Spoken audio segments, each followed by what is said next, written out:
I'd be curious to know if people are interested in me developing a spy hat.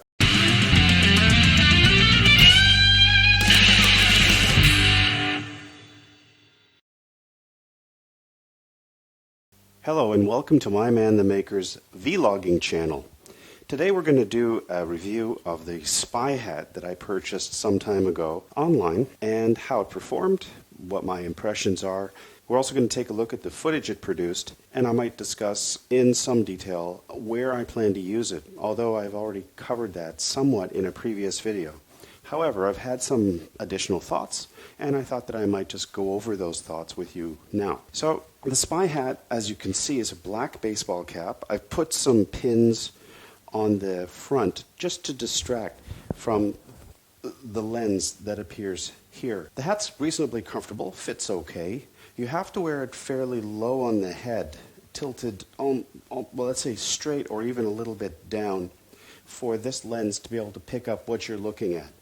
So that's one of the things. You have to wear this hat correctly or you won't film what you want to film. If you tilt it back on your head, you're just going to take footage of the sky. Look on the inside of the hat. What we see is a padded panel with a Velcro attachment and then an inner panel. Now this inner panel was not Velcroed down. I originally thought it was, and I opened it like I did the first panel only to discover that it had been glued in place. So what I did was I mounted some Velcro so it too could be opened and closed easily. When you look underneath this panel, you'll see a little camera board, and this camera board is quite delicate, as I have found out. Because it's not really fixed in place anywhere, it's floating around in a piece of fabric.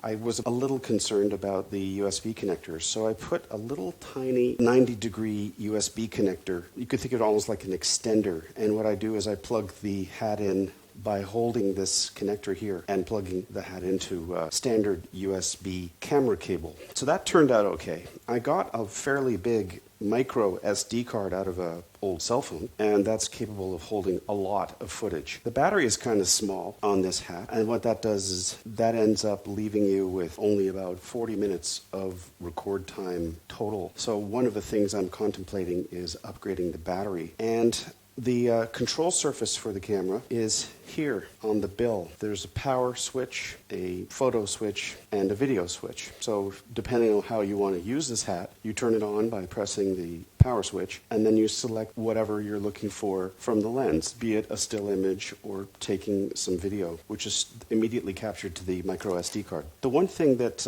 I found about the hat that was good was I think it passes fairly well for a normal hat. This camera assembly is quite small, it's unobtrusive, and the hat just basically looks like a normal hat. So it is an excellent spy hat. The thing I didn't like about the hat is the general build quality. I found the build quality to be quite poor. And if anybody asked me to produce an improved version of this hat, which I may do independently, I would make a few changes. I would change the control surface so that the on and off part of the hat was separate from the video and picture taking capability. The other thing that I would do is I'd make it easier to get at the USB connector, and I would probably make the entire camera assembly as easily accessible as everything else. In other words, I would put Velcro on that second flap. Otherwise, the hat worked out great, and what I'm going to do probably in the next segment is just give some example video footage to give people an idea of how this thing works and what it can produce in terms of a video output.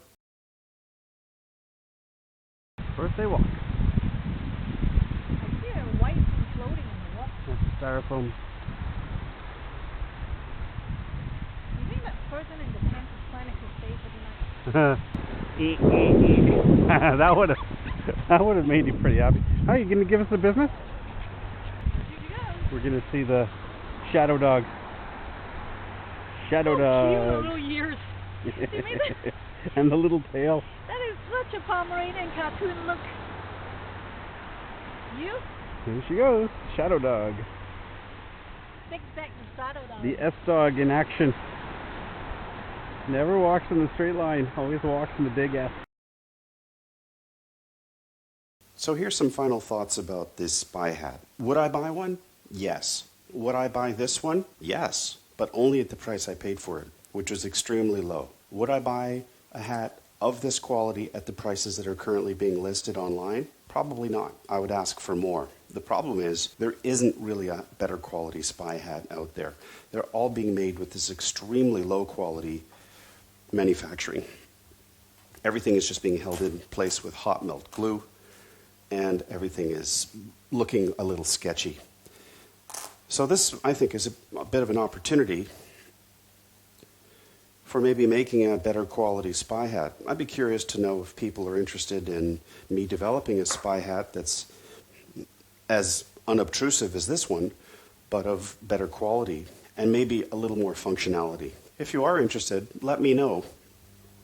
I think I can do it. It would be an interesting project, and it'd be fun to collaborate with people and maybe get pre-orders. That's it for now. Take care. I hope you liked this video. If you did, please consider subscribing, giving me a like, and leaving me a comment. I really enjoy making these videos, and I want to know from you how I can make them better. The whole point of these videos is to demonstrate that if I can do something, you can do it too. Well, that's it for now. So long, and remember, keep making.